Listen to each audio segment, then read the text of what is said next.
Barrier Baller 18, dog.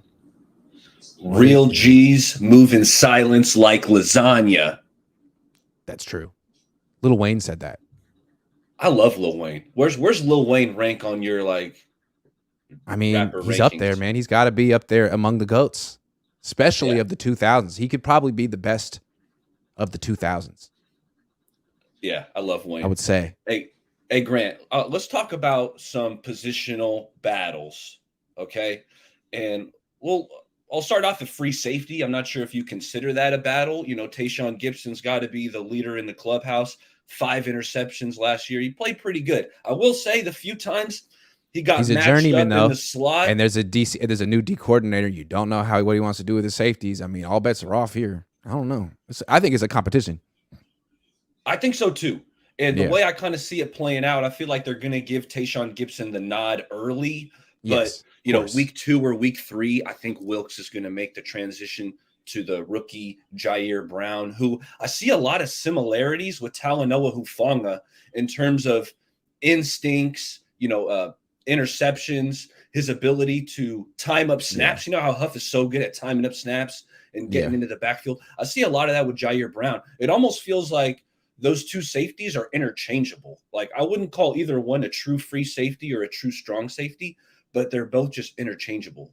Yep. I would agree. And I think that's what he wants. I think he wants like Tayshaun Gibson's really good at what he does. He's a ball hawk, but he doesn't cover man to man. He doesn't blitz. He got burned a few times. Yeah, you only want him in center field. So I think clearly Wilkes wants safeties he could do more with. He's a DB guy, and he just got like one of the more versatile safeties in the draft. So I think probably, the clock's ticking on the Tayshaun Gibson era. He is a journeyman, really good player, but dude, the guy who was married to you is now in Houston. So I don't know. And if he's your third safety, I think that's a really good thing, with all that experience. But why don't we flip it to right guard? Because I'm not ready to just hand the job over to Spencer Burford. Like, agree, me neither. You gotta show something. He was okay last year. Like, at best. They were at best. I'm trying to be nice. Best. I know he was a rookie, and I expect him to take another step. At least I'm hoping. But you can't assume it. You can't assume just because he was a rookie year 2, he's going to get like we hoped. Like people hoped Ambry Thomas would take another step. He didn't. Get him out of here. We'll talk corner in a sec, but I'm not an Ambry guy. But as far as I mean, they were platooning right guard, which doesn't happen very often. No. So it tells you they weren't, head over heels. Totally sold. Performance. PFF's great on, what PFF real low. But Burford graded really poorly. So, I mean, they bring in Feliciano. Like, how do you see that going? It's going to be Burford, or you're going to have these guys battle it out? What do you think about right guard? I mean, I think they're probably going to stick with Burford, assuming Burford gets stronger and kind of remakes his body the way Aaron Banks is. Like, that's the ideal scenario here. If that doesn't happen and he's just the same guy, they could go with Feliciano, or they do have these 2 undrafted free agents who are interesting. Jason Poe from last year and Joey Fisher from this year. Both of those guys are strong as hell. Huh? No Zakel mentioned. Zakel also. Zakel, that's the third guy. And he's really strong too. All 3 of those guys are really strong. And Burford, to me, like, he's got length, he's got quickness, he's not strong. And he gets kind of bullied by D tackles. So give him a chance. If he's still getting bullied, like, the Niners do have other cheap options. Like, Feliciano's strong as hell. They have every other guy other than Burford is hella strong at right guard. So let's see. I think it's pretty clear what they want him to do. And if he can't do it, then someone else that's stronger than him is going to step up. Okay. Love it. Yeah, something to monitor. Yeah. Now, CB2, Demo played pretty well down the stretch. Like, I mean, this one probably isn't a positional battle in my mind. Like, I think Demo's probably going to get the nod. Do you agree with that, or who do you think would challenge Demo for that spot? He'll probably get the nod. To your point, like, he'll probably start week 1, but will he keep it the whole year? Like, they're going to be trying to play press man coverage. D'Amico didn't really feel he could do that with Lenore. He felt he could do it with Mosley, and I think once Ward became the nickel and Lenore became the outside corner, they started playing a lot more off coverage, keeping things in front of him. Now Wilkes is here. He already heard him say he wants to play press. That's why he brought in Isaiah Oliver. That's why they drafted Darrell Luter Jr. So Lenore will get a shot, but if he can't do it, if he's getting kind of punked playing press man, I mean, They're not married to him. He's a 5th-round pick. He had a good little stretch. They could put someone else in there like Darrell Luter Jr. Luter, and I mean everyone is forgetting about Sam Womack. I like Womack. I thought he made some plays last year. Obviously, the preseason. It's just hard to game, play press man on the outside at 5'9". It's hard. How do you play press man at 5'9" on the outside against DK, who you play twice a year? That's hard. To be honest, and I could be wrong, I'm not thinking they're playing a ton of this press man. Steve Wilks primarily is a zone guy. Like, I think they're giving this illusion, right? But in my opinion, they're going to be playing a lot of zones, similar to D'Amico, similar to Saleh. That's been, from what I've read, and that's Steve Wilks. Well, it could be like a down by down thing. Like on 1st and 2nd down, they might play a lot of zone. On 3rd down, they might be more of a rush 5, play man. Yeah, and then also it could also be like game plan dependent, depending on who you play. You could play zone all day against weaker teams, but if you're going against the Chiefs, it's like, all right, guys, we got to man up today. We got to take away. We can't just let Kelsey like frolic through our zones. You're like, no, we have to press him. We got to get hands on him. We got to try to make him throw to someone else. Otherwise, we're going to lose, guys. Like this, I don't know. You have to have the option, but I'm with you. Like, they're probably going to play mostly zone, especially in the regular season, just so you don't give up big plays. Yeah, but no, you're right. 3rd down blitz, you want to play man, and I've heard you mention that, and I agree with it. Now, tight end 2. Tight end 2. I've been wanting to upgrade this tight end 2 position for quite some time. Obviously, they take Latu. They take Braden Willis late. Peace Charlie Werner. Maybe Peace. Get him out of here. Maybe Peace Ross Dwelly, although that's going to be the Willis Dwelly is going to be an actual competition. I don't think Charlie Werner stands a chance against Latu unless Latu just drops every ball. That's the only way. Yeah, I hit you a Twitter DM. Latu's got a bit of the dropsies. I saw that. Did at I saw Alabama. That. I meant to respond, but yeah, dude, he did it in practice, and it was like, man, you hate to see that because it's not a real game, and it's like no one's touching you, and you got to just concentrate, basically. And I want to hype up Braden Willis because I've been watching the Oklahoma tape. Grant, dude, Braden Willis. Let me tell you about this guy. He's not the biggest, right? 6'3", 240, wherever he is, but he gives you everything he's got in his body as a blocker, like every snap. Like, I was watching a lot of tight end prospects. That was a position that I did evaluate, pre-draft. And a lot of these tight ends, when they're blocking, like they're just kind of getting in the way. Like they're really not trying to move people. But Braden Willis, he gives you everything he's got. So I really like Braden. I mean, I think like if John were to hit me up and say, hey, baller, we can only keep one of these tight ends we drafted, Latu or Braden. I'm saying John, dude.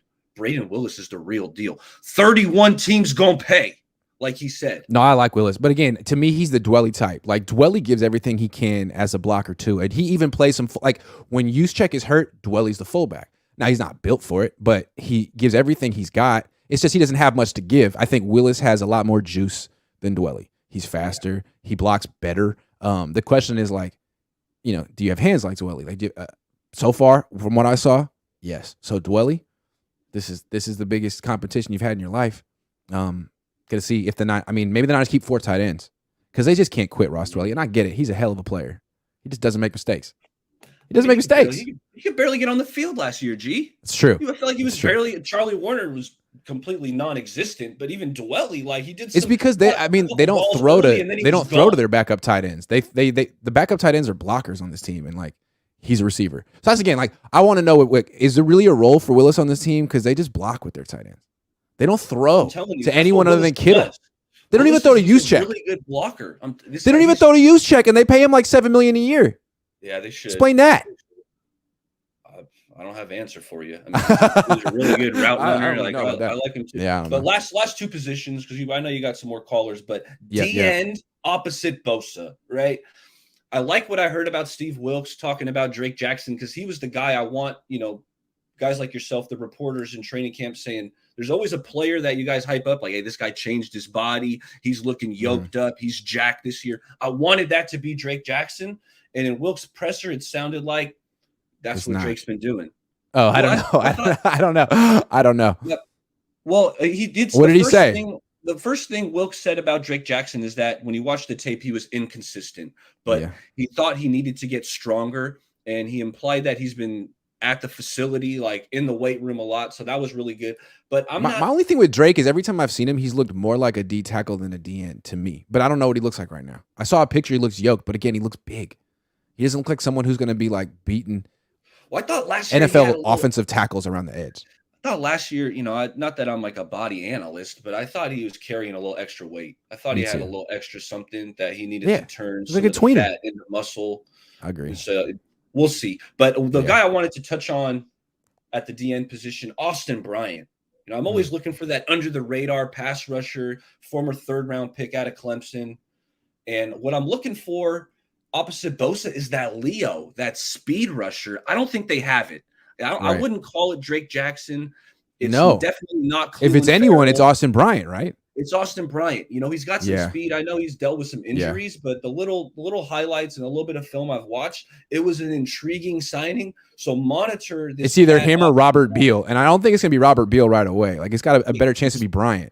He's a project. Robert Beal, Yeah. he's a toolsy project. Or you're hoping Chris Kosirik can coach up by year 2 or year 3, in my opinion.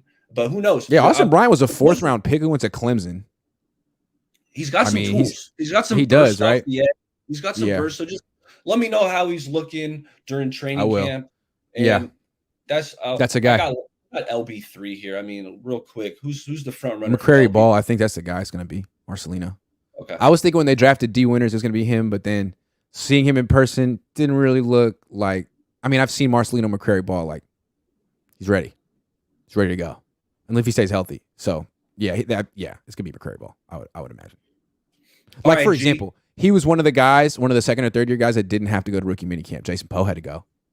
Alfredo Gutierrez had to go. Like, if you're one of those practice squad guys and they're like, hey, take the day off, that's a good sign. So Marcelino, probably leader in the clubhouse for that one. Also, they're taking hella pictures and putting him on their website. You notice that?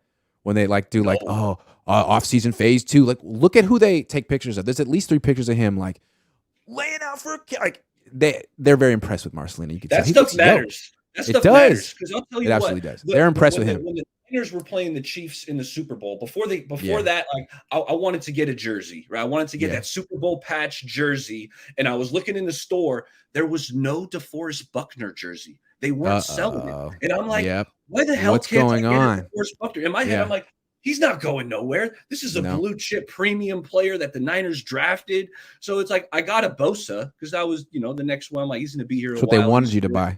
That's what they wanted you to do. But it was like, that's what I'm saying. So they'll kind of send out these little testers, like who are they putting on their social media? Whose jerseys can you actually buy? Like, anyway. All right, G. Hey, one of these days I'd be honored if you blessed my channel. We'll make it. I'll hit you up. I'll hit you up. Absolutely. Let's do it. I'm in. All right, man.